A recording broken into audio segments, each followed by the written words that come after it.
Ito guys yung na-encounter ko sa mangga. Yung naputol ko na ito, inuud sa gitna niya. Ito yung dati niyang dati niyang ugat. Dati niyang tawag ugat, hindi. Yung ugat dati niyang kahoy, sanga. So kinain ng ng uod. Papakita ko sa inyo yung pinutol ko na kasi. Saan yung putol niya? Ito mga to, kinain ng uod. Ito mga to. Yan. So kailangan nating tanggalin. Pag tinanggal mo, yan makikita mo diyan sa ayot ito. Oh. Tanggalin natin. Ayan, may uod nga guys, Ito yung ng kwan, uod. Kumakain sa mangga. Ayan. Pakita ko. Ito guys, kaya pala ayan, inuud. Ayan yung kwan. Kaya pwede nating ilagay dyan. Spray lang siguro yan. Ito yung original na niya, sanga niya Ngayon, tiningnan ko, pinutol ko. Yan, may uod pala. Ito pala yung kwan. Ayan Yan, sumisira sa sa puno ng mangga. Ang tawag nila dito. Ito may butas yan sa gitna naman. Ayan. Makikita yung butas. Kaya yun na. So patay na natin yan kasi yan ang nangyari lahat sa tanim kong mangga. Yan tong uod na to. Dahil sa uod na to, pinatay niya yung natin. Yan. Ito. Yan yung pinang niya Kinakain niya yung pinakamayo ba to? Tanggalin natin. Buti na lang naagapan natin kasi yan ang sisira sa mangga puno ng mangga Yan ang napansin din ni mama sa akin. Sinabi niya na yung ayan, pinagpuputol ni mamang marami siyang nakitang ganyan. Putulin natin. Ito. Yung pinutol niya, nagpanibago uli. Ay, ewan ko kung anong tawag dito na basta yan, uod. Ito mayroon siyang butas na naman bago to. Kailangan tusukin natin.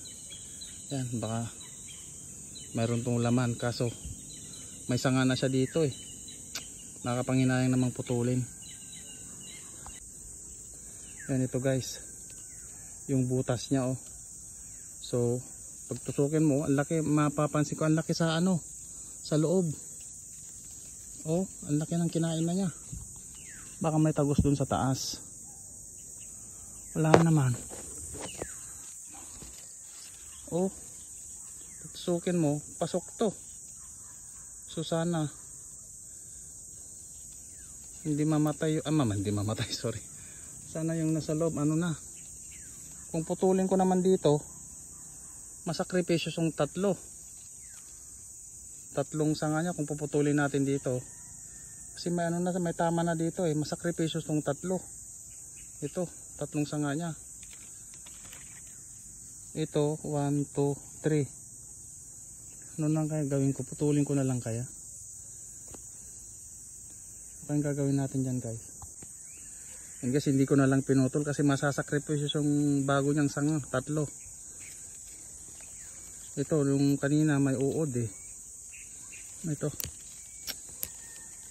Kaya pala ang ginawa ni mamang nung napansin niyang yung mother ko, nakita niyang may namatay, pinagpuputol niya ngayon, nakita niya yung ganun. Ito wala na. Sana mabuhay ito. Ayan. Hindi ko na lang pinutol, tiningnan ko na lang. Bahala na ang dyan, kalikasan kung bubuhayin niya. Bahala ng Panginoon. Yan, ito yung pinaka main stem niya guys. Yan, kinain ng kwan. Uod. Kaya pinutol na lang ni mamang. Pero may panibago siyang ngayon. Nagsanga. So ganun na lang yung ginawa. Gawin natin pag may ganyan. Putulin na lang. Yan ito. Sana makasurvive yan. Yan guys, ngayon isang taon may gitna ang mga yan. Hawa ng Diyos, wala pang sana ito umulan para makasurvive.